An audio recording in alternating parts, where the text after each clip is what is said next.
দিল্লি হাইকোর্টে কেন্দ্রের বিস্ফোরক দাবি, টেলিগ্রাম এখন যেন নতুন ডার্ক ওয়েব।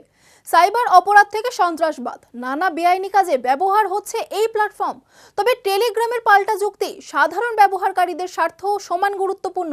এবার আদালতের নজরে বড় প্রশ্ন।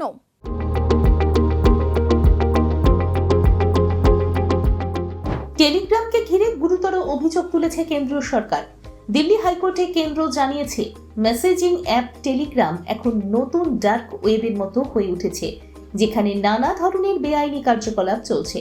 সরকারের দাবি, এই প্ল্যাটফর্ম ব্যবহার করে সাইবার অপরাধ, প্রতারণা, উগ্রপন্থা এবং সন্ত্রাসবাদ সংক্রান্ত কন্টেন্ট ছড়ানো হচ্ছে।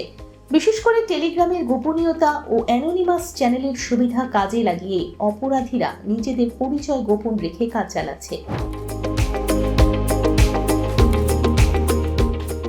কেন্দ্র আরও জানায়, গত কয়েক বছর ধরে টেলিগ্রামকে বারবার সতর্ক করা হলেও যথেষ্ট কড়া পদক্ষেপ নেওয়া হয়নি। এর ফলে বেআইনি কাজের জন্য প্ল্যাটফর্মটি আরও বেশি ব্যবহার করা হচ্ছে বলে অভিযোগ। তবে টেলিগ্রামের পক্ষ থেকে আদালতে ভিন্ন মত জানানো হয়েছে।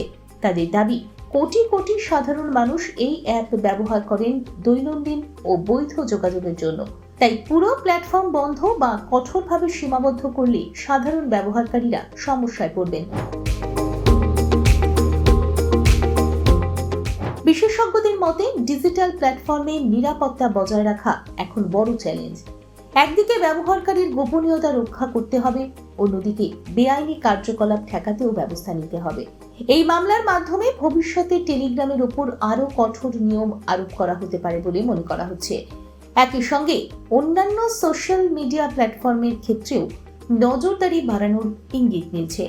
সব মিলিয়ে টেলিগ্রাম নিয়ে এই বিতর্ক ডিজিটাল নিরাপত্তা এবং ব্যক্তিগত গোপনীয়তার ভারসাম্য নিয়ে নতুন করে প্রশ্ন তুলেছে। দেখুন এই সময়ের তথ্য ও চিত্র প্রতিদিন রাত ৯টায় ও সকাল ৮টায় শুধুমাত্র চ্যানেল ওয়ানে।